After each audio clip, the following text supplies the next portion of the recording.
Now to find the force if we have a current in a wire rather than a single charge moving. Let's say that we have a section of wire of length L with a current I flowing through it. So let the amount of charge at any moment within that length L of the wire be Q. Let's say that each unit of charge moves a distance L in a time t. Then its speed v is L over t. So BQV, which is the magnetic force, becomes Q L over t times B. Now we can move that t across so that the force now equals Q over t times L times B. And of course Q over t gives us the current I. So we now have a slight variation of that basic equation that the force on a wire equals the current I times the length L times the field strength B. And that, of course, is if they're all at right angles to each other. So you can see the effect of that force on a wire at the bottom right there. If the current is going up, the wire itself will actually feel a force to the right.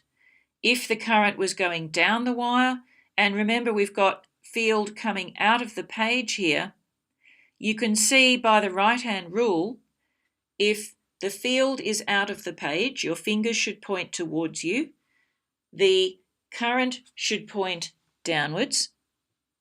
So your thumb is pointing down. That's an awkward maneuver, I realise, I'm trying it right now, but you should find, if you can twist your arm around enough, that your palm points to the left. And so as you can see, that wire is bulging out slightly to the left. If the angle isn't 90 degrees, then we have to insert our sine phi term. So just remember that you can see in that example there, the magnetic field is not quite at right angles to the current, but they still lie in the same plane. So if they are still in the horizontal plane, the magnetic force is still vertically upwards. So it's at right angles to both of the magnetic field and the current. Now for the force on a loop of wire carrying a current. Imagine that we have a current I in a rectangular loop of wire in a magnetic field that's acting into the page. Now the forces will be what you can see there.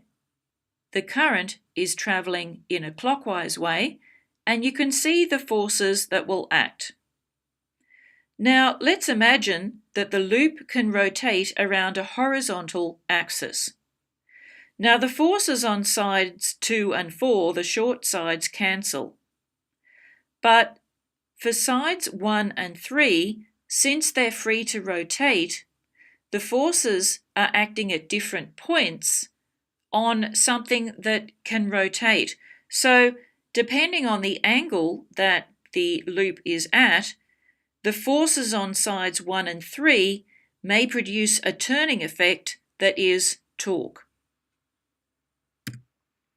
Now you can see it in 3D here. The forces on the long sides of the loop will both produce a torque. So let's use our right-hand rule, starting with the wire on the left. So we have the current coming out of the screen towards us, and we have the magnetic field lines going from left to right. That means our palm would be pushing upwards. On the other side of the loop, where we have the current going into the page, we still have the magnetic field acting to the right, and that makes a force downwards.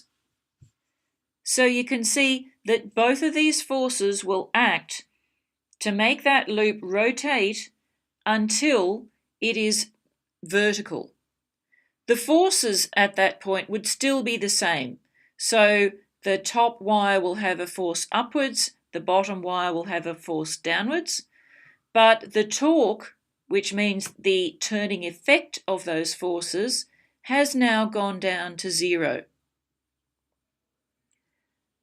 So let's think again about that loop of wire moving until it's vertical. Imagine it rotating, and imagine just before it gets to the vertical position, someone switches off the current. The wire keeps turning just through its inertia, and just as it passes the vertical, imagine the current now starts up in the opposite direction.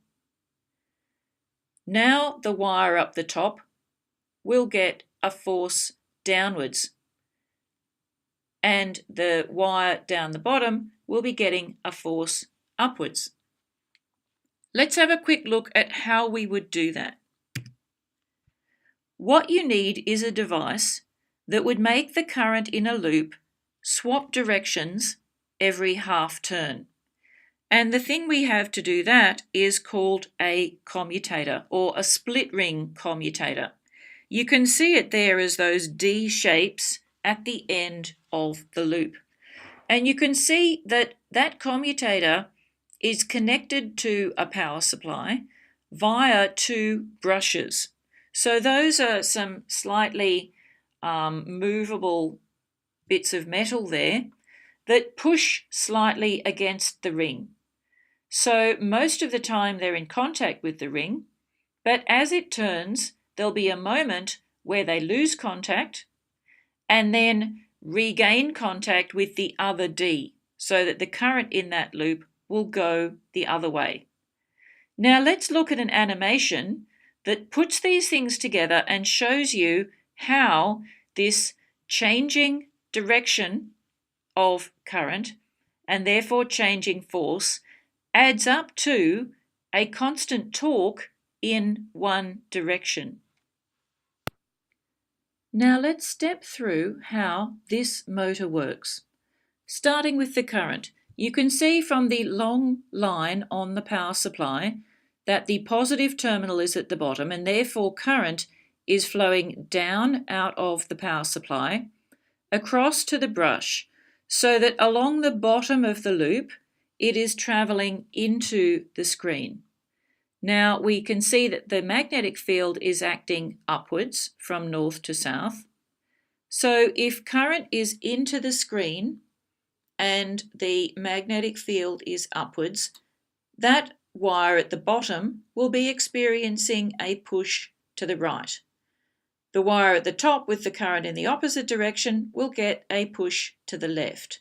And at the moment where the direction of the push, which is horizontal, is going to have the maximum torque on that wire, because at the moment the bottom wire is vertically down from the axis. So you can see the force is acting at right angles to a vector going from the axis down to the point of action.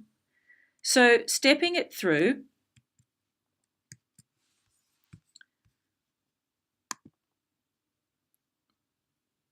we can see, so the torque is now getting a bit less because the wire is now moving. The force is still acting to the right on the bottom wire and the left on the top wire.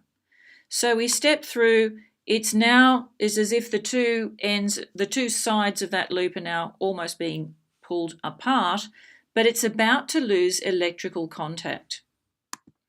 So it keeps going just through its own inertia, really. And now you can see that the current has changed direction.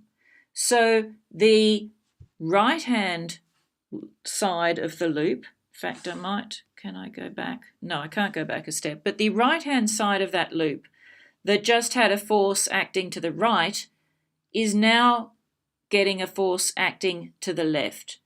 And the left-hand side of the loop that had had a force to the left now has a force to the right. So they keep stepping on through. They're getting back to the maximum torque. They step on through. They're about to lose contact again.